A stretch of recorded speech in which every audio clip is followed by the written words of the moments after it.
Hello दोस्तों, कैसे हो आप सब। हमारे YouTube channel math with Umesh में आपका हार्दिक स्वागत है। हमारे यहाँ पर क्लास में आपको मैथ और रीजनिंग चैप्टर वाइज करवाई जाती है। इस समय जो यूपी पुलिस के एग्ज़ाम हो रहे हैं उसकी रीजनिंग करवा रहे हैं, वही क्वेश्चन हम आपको करवाएंगे। अगर आपने अभी तक हमारी वीडियो को सब्सक्राइब नहीं किया है तो सबसे पहले सब्सक्राइब कर लीजिएगा। वीडियो को ज़्यादा से ज़्यादा शेयर कीजिए और लास्ट तक जरूर देखिएगा। वीडियो जब लास्ट तक देखोगे तभी आपको समझ में आएगा। अच्छे से समझ लीजिएगा, सभी क्वेश्चन अच्छे से समझाएंगे, ठीक है। कुछ क्वेश्चन मैंने कल करवा दिए थे, कुछ आज करवा देते हैं, कुछ कल करवाएंगे, ठीक है। लेकिन क्वेश्चन सभी इंटरेस्टेड हैं तो चलिए देखते हैं। वीडियो को सब्सक्राइब सबसे पहले कीजिएगा, सब्सक्राइब अभी तक नहीं किया है। चलिए देखते हैं। क्वेश्चन दे रखा है, पाई चार्ट का अध्ययन कीजिए और उसके आधार पर प्रश्न का उत्तर दीजिए। ये पाई चार्ट दे रखा है, पहले हम क्वेश्चन पढ़ लेते हैं, उसके बाद पाई चार्ट का अध्ययन कर लेंगे, ठीक है। यदि किसी पुस्तक का अंकित मूल्य लागत मूल्य से 40% अधिक निर्धारित किया गया है और अंकित मूल्य ₹280 है, तो पुस्तक की एक प्रति में प्रयुक्त कागज की लागत क्या है। पहले तो हमको कागज की लागत यहाँ से ज्ञात करना पड़ेगा। देखो पहले परसेंटेज देख लेते हैं कितना 100% हो रहा है पूरा। 20 और 10 30, 30 और 25 55, 55 और 20 75 और 15 90, 90 और 10 100, 100% पूरा ही है। देखो प्रचार लागत दे रखी 10%, मुद्रण लागत 20%, परिवहन लागत 10%, रॉयल्टी दे रखी 15%, जिलबंदी दे रखी 20%, कागज की लागत दे रखी है 25%, ठीक है। 25% लागत दे रखी है, सब कुल 100% है, 100% ही होता है। ये पूरी किताब की एक लागत है जो एक किताब में खर्च होता है, समझ लीजिएगा।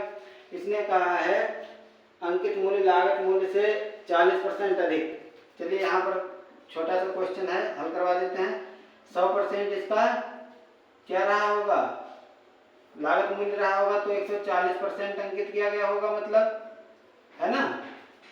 100% रहता है, 100 रुपये रहा होगा तो 140 अंकित किया गया है और अंकित मूल्य दे रखा है 280, मतलब 140% बराबर 280 दे रखा है, तो 100% बराबर कितना होगा 140% बराबर 280, तो 100% बराबर हो जाएगा आपका 200।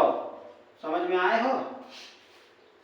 लागत कीमत कितनी इसकी 200 और अंकित मूल्य क्या है 280, 40% अधिक। अब इसने कहा है कागज की लागत ज्ञात करनी है, कुल कितनी है 25%, ठीक है। 1% बराबर 2 रुपये होगा, 1% बराबर ये होगा 2 रुपये, तो 25% बराबर कितना हो जाएगा, इसका दोगुना कर दो 50 रुपये हो जाएगा। समझ में आया आपको, ये आंसर हो जाएगा ऑप्शन डी। हमसे जो चीज पूछी है उसी को हम देखेंगे। कागज की लागत दे रखी 25% और 100% बराबर, मतलब कुल 200 रुपये खर्च आए हैं 100% के बराबर, तो हमको 25% निकालना 50 रुपये हो जाएगा, चौथाई होता है, सीधी सी बात है। चलिए अगला क्वेश्चन देखते हैं।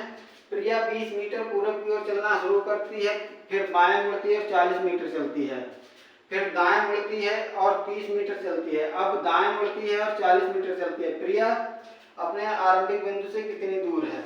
आरंभिक बिंदु से कहा है आपको दायां बायां याद होना चाहिए, दिशाएं पूरी याद होनी चाहिए। 20 मीटर पूरब की ओर प्रिया यहाँ पर रही होगी, 20 मीटर पूरब की ओर गई है, फिर इसने कहा बाएं मुड़ते। कोई इंसान पूरब की ओर जा रहा है तो उसका बायां किधर होगा, उसका बायां उत्तर की दिशा मतलब ऊपर की तरफ होगा, तो ये ऊपर गई है 40 मीटर। फिर इसने कहा दाएं मुड़ती है, अब ऊपर जा रहा व्यक्ति को इसका दायां इधर होगा, तो ये इधर घूमगी, यहाँ भी 40 मीटर चली है, सॉरी 40 नहीं 30 मीटर चलती है, यहाँ पर ये 30 मीटर चलती है, ठीक है। फिर इसने कहा अब बाएं मुड़ती है, फिर बाएं मुड़ती है, 2 बार बाएं मुड़ती है, तो यहाँ आ जाएगी और ये 40 चलता है। देखो 40 ये चल के गई थी, उतना ही नीचे आ जाएगी, मतलब ये सीधी मिलाए सीधी हो जाएगी। ये 30 है तो ये भी 30 होगी, है ना। प्रिया यहाँ से चली थी, यहाँ पहुंच गई है, घूम फिर कर गई है, उससे मतलब नहीं, सीधी सीधी कितनी दूरी पर है 20 मीटर ये और 30 मीटर ये, मतलब 50 मीटर। ये आंसर हो जाएगा, ठीक है। समझ में आ रहा होगा। 20 मीटर चली, फिर ऊपर घूम गई मतलब उत्तर की तरफ, 40 मीटर चली, फिर सामने की तरफ 30 मीटर चली, फिर जितना 40 गई थी उतना 40 वापस आ गई, मतलब इसके सामने ही तो आ गई है। यही आंसर हो जाएगा इसी तरीके से, ठीक है। ये 2 क्वेश्चन अच्छे से समझ में आ रहे हो तो वीडियो को शेयर कीजिएगा। और चलिए देखते हैं अगले क्वेश्चन। ये रहे आपके सामने अगले क्वेश्चन, आपके सामने ये अगले क्वेश्चन रहे हैं। इसमें कहा है क्वेश्चन नंबर 3 में, निम्नलिखित में से कौन सा आरेख पृथ्वी, समुद्र और सूर्य के बीच संबंध को सबसे अच्छे ढंग से दर्शाता है? इसमें एक पृथ्वी है, एक सूर्य है और एक समुद्र है, 3 है। देखो पहले तो आपको याद होना चाहिए पृथ्वी, समुद्र। समुद्र कहाँ है? पृथ्वी पर है, मतलब पृथ्वी के अंदर ही तो है समुद्र।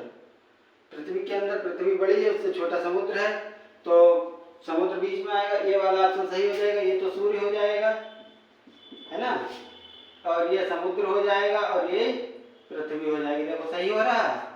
कुछ पृथ्वी के अंदर ही तो समुद्र है, पृथ्वी पर ही तो समुद्र है, तो इसके अंदर आएगा। जो चीज एक दूसरे से रिलेटेड होती है, जो छोटी होती है उसको अंदर कर देते हैं, जो बड़ा होता है उसको बाहर कर देते हैं। इतना समझ में आ जाना चाहिए आपको।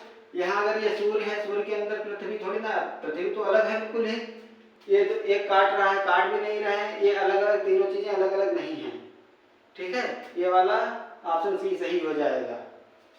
ये पूरी पृथ्वी गोल बनी है, उस पर कहीं यह देश है, ये देश है, ये देश, बाकी ये समुद्र है ना। ये पृथ्वी पर ही तो समुद्र है। इसी तरीके से जो छोटा होता है उसको अंदर कर देते हैं। अच्छे से आपको समझ में आ रहा होगा। ठीक है, चलिए देखते हैं अगला क्वेश्चन। ये रहा आपके सामने। यदि अक्षरों का क्रम ए, एफ, के, पी है तो अगला क्या आएगा? देखो ये 1 नंबर पर, ये 6 नंबर पर, ये 11 नंबर पर, ये 16 नंबर पर। कितने कितने 5 जुड़ रहे हैं। 16 में 5 जोड़ोगे 21 नंबर पर। 21 नंबर पर क्या है? यू है। ठीक है, आपको याद होना चाहिए। क्रम वाइज याद कर लीजिएगा। ए बी सी डी, ए 1 पर, बी 2 पर, इस तरीके से जेड 26 नंबर पर है। उल्टे भी याद कर लीजिएगा, कभी कभी उल्टे भी इनसे पूछ लेता है। यहाँ 5 का अंतर देकर दे रखा था, 21वां अंक आएगा तो 21वें अंक पर यू है।